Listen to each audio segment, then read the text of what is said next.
صيف حارق بنزالات نارية وخلال ليلة واحدة.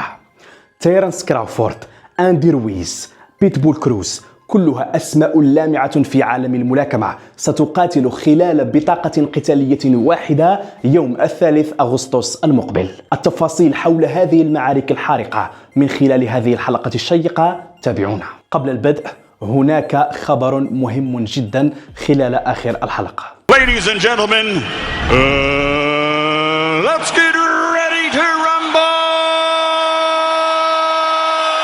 أحداث الملاكمة التي تقام تحت إشراف موسم الرياض دائما ما تكون أكثر إثارة، فمؤخرا بعد الأحداث الناجحة على أرض الرياض المسؤولون أصبح لديهم نظرة أخرى تماما. اليوم سيتوجهون خارج المملكة العربية السعودية، والمحطة الأولى ستكون لوس أنجلوس الولايات المتحدة الأمريكية، بطبيعة الحال لإرضاء جماهير الملاكمة حول العالم، ومن أجل منح موسم الرياض للملاكمة إشعاعا عالميا أكثر متابعة من الجماهير من جميع أنحاء العالم. تم الإعلان عن الحدث الكبير للملاكمة بلوس أنجلوس، والنزال الرئيسي سيكون بين الأسطورة تيرنس كراوفورد وكذلك الأوزبكي مادريموف. هذا النزال هو عبارة عن تمهيد لميجا فايت، فالفائز بينهما سيكون على موعد مع مواجهة الأسطورة كانيلو ألفاريز. أيوجد حماس أكبر من هذا؟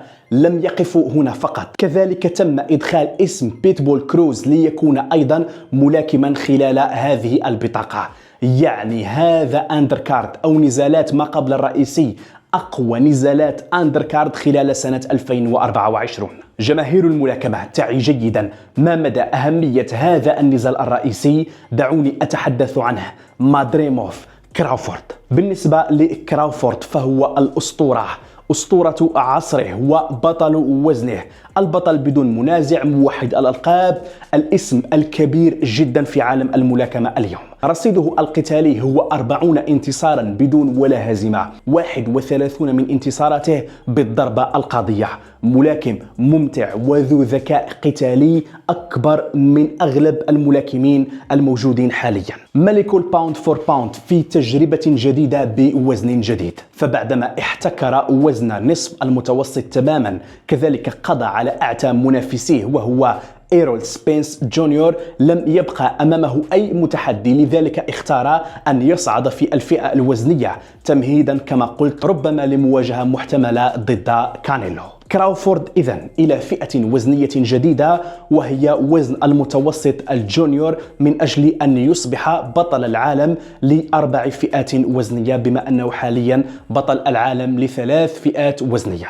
البطل الأوزبكي البالغ من العمر 29 سنة برصيد 10 انتصارات، 7 من هذه الانتصارات بالضربة القاضية، كذلك تعادل وحيد، لم يشهد الهزيمة في حياته. أول انطباع تأخذه حين مشاهدته أكيد هو التريبل جي، نعم جينادي غولوفكين، سواء على مستوى الملامح أو كذلك طريقته في الملاكمة وقوة لكمته التي يسددها بكل براعة، وأيضا يأتي بالضربات القاضية، شرس للغاية. نجح في أن يصبح بطلا للعالم بعد قضائه على خصمه الروسي ماغوميد كوربانوف شهر مارس المنصرم.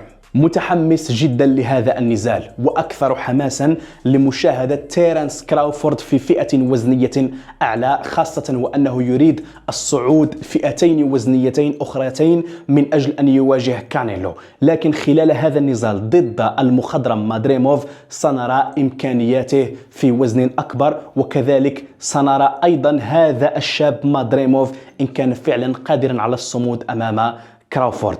القوة، الشراسة، الذكاء القتالي، الصمود، سنشاهد نزال من عالم آخر، ويستحق أن يكون النزال الرئيسي لهذه النسخة. مرورا إلى أندي رويز. أعلم أن رويز جماهيره ليست بالقليلة، جماهير كبيرة وعريضة تنتظر عودة المكسيكي، أول بطل للعالم في تاريخ المكسيك بالوزن الثقيل، يعود مجددا وبصعوبة.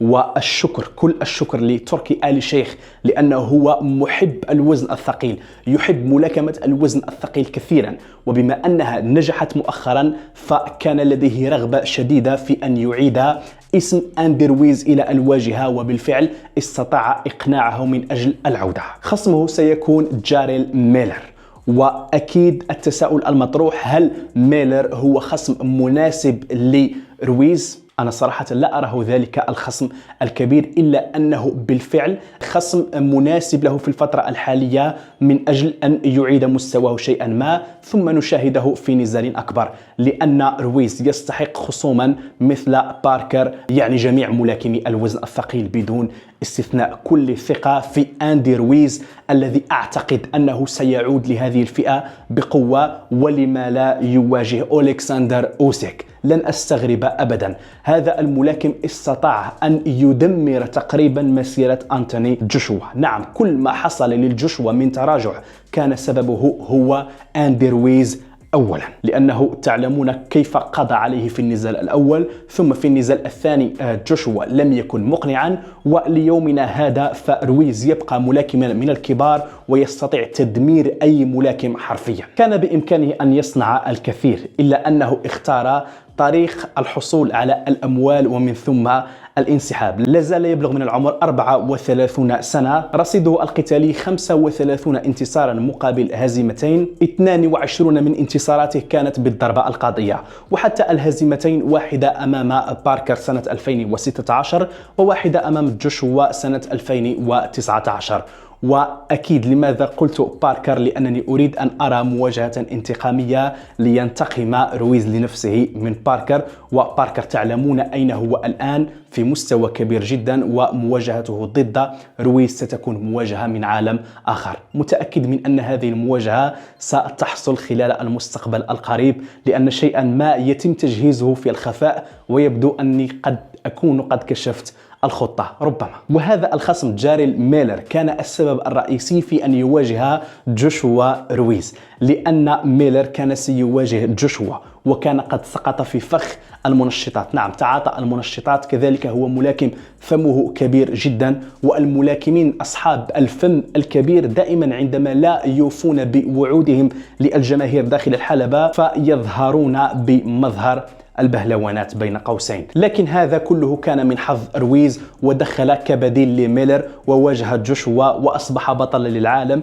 ولن ننسى أبدا تلك القفزة، قفزة الفرح لهذا الرجل السمين حينما أطاح بجوشوا. إذا كلنا متحمسون لعودة أندي رويز. مرورا إلى بيتبول كروز الذي سيكون أيضا اسما رئيسيا خلال هذه الليلة النارية. وحش الوزن الخفيف يتطور بشكل رهيب جدا، نزال بعد نزال تزداد خطورته، لدرجة أن فريق جيرفونتي ديفيس أو عبد الواحد ديفيس مستغربون، وكذلك ينتابهم الشك في قبول معركة ثانية ضده. فبعد انسحاب لوماتشينكو واختياره أن يبتعد عن الملاكمة قليلا ليرتاح، فريق جيرفونتي لم يشير إلى اسم بيتبول ليكون خصما لديفيس، بل أعينهم على شاكور ستيفنسون وأيضا خصوم آخرين.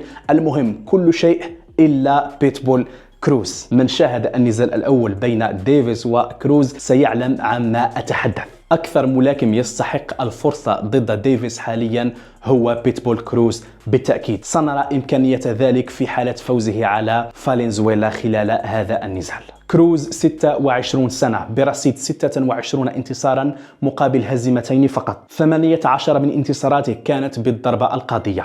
سيواجه خلال هذا النزال فالنزويلا، وبالمناسبة هو من أصول مكسيكية أيضا، وعندما يلتقي مكسيكيان داخل الحلبة فأكيد توقع الدماء وتوقع الندية وتوقع نزالا شرسا للغاية. وصراحة هناك نزال متحمس له كثيرا خلال هذه الليلة، هو نزال مارتن باكولي ضد أندرسون. نعم، جاريد أندرسون باكولي، نزال وزن ثقيل من العيار الثقيل. باكولي هذا الدب الكونغولي العملاق سيواجه النجم الأمريكي الصاعد في الوزن الثقيل أندرسون. كما تعلمون أمريكا تعاني في الوزن الثقيل، لا يوجد بطل وزن ثقيل في الملاكمة في الوقت الحالي في وقت سابق كانت الولايات المتحدة الأمريكية مشهورة بالوزن الثقيل للملاكمة، إلا أنه مؤخرا لا يوجد أي بطل أمريكي.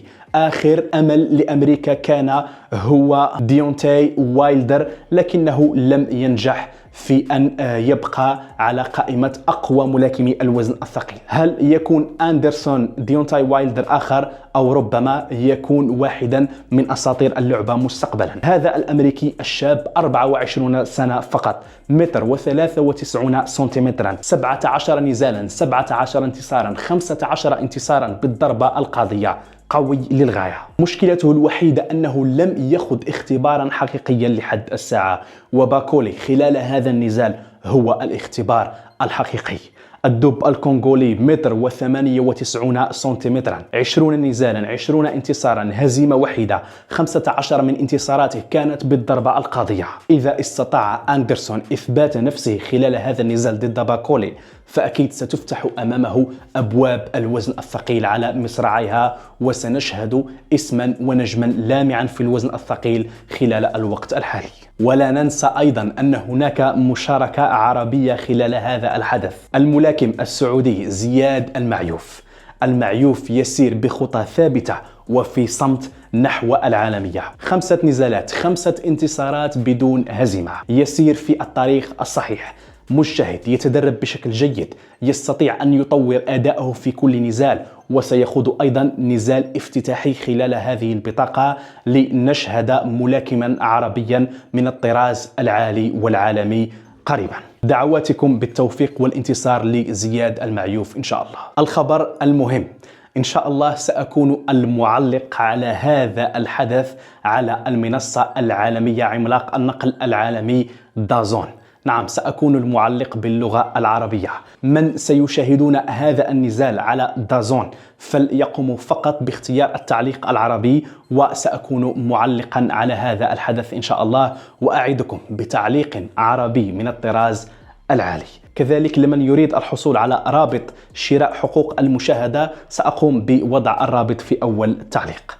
نلتقي في التعليق على هذه النزالات الحارقة إن شاء الله. هذه النزالات بتاريخ يوم السبت 3 أغسطس المقبل. توقيت بدء هذه النزالات تقريبا في حدود الساعة 9:30 ليلا بتوقيت المغرب، 11:30 ليلا بتوقيت مكة المكرمة. كونوا في الموعد. كذلك سؤالي لكم، من ترشحون للفوز؟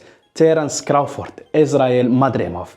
أجبوني من خلال التعليقات التي أستمتع بقراءتها وأتفاعل معها بالتأكيد. لا تنسوا الاشتراك بالقناة، تفعيل زر الجرس ليصلكم كل جديدنا، كذلك وضع إعجابكم وتعليقكم بالحلقة لتنتشر بين محبي الملاكمة. كان معكم أمين، إلى اللقاء.